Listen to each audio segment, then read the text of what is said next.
Hi hello viewers, good morning. నేను మీ MSR. ఈరోజు morning న్యూస్కి స్వాగతం.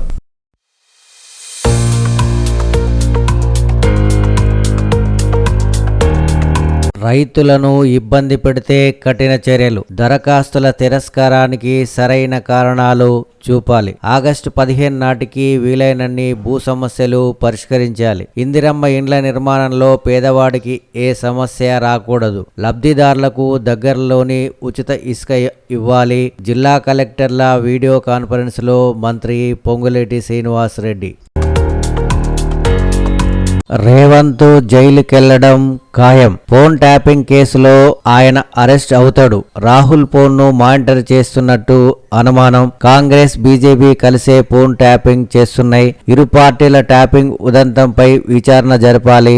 సిట్ పై మాకు నమ్మకం లేదు, సిబిఐకి అప్పగించాలి. రాజ్యాంగ వ్యవస్థలన్నీ ధ్వంసం చేస్తున్న ముఖ్యమంత్రి రేవంత్. అక్రమ ఆదేశాలు పాటించే పోలీసులు జైలుకే. పోలీస్ శాఖ నిర్వీర్యం పైన రక్తం మరిగిపోతున్నది. యూనిఫామ్ లో ఉంటే మైనంపల్లిని జైల్లో వేసేటోన్ని. మీడియా సమావేశంలో ఆర్ఎస్ ప్రవీణ్ కుమార్. బీసీలపై బీజేపీ నిజమైన వైఖరి బయటపడింది. BC intellectual forum chairman retired IAS అధికారి చిరంజీవులు. పార్కు స్థలం కబ్జా, ఆపై నిర్మాణం. మణికొండలో యథేచ్ఛగా కబ్జాల పర్వం. కబ్జా విలువ ₹5 కోట్లు.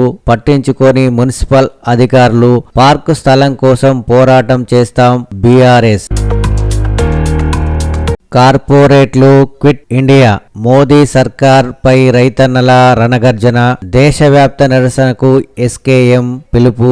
లక్షలాది కంపెనీలకు తాళం. మోదీ హయాంలో మూతపడిన 6.25 లక్షల పైనే ఎంఎస్ఎంఈలు, సాఫ్ట్వేర్లకు కష్టంగా మారిన మనుగడ. ప్రభుత్వ రంగ సంస్థలు నష్టాల ఊబిలోకి. బలహీనపడుతున్న కీలక రంగాలు.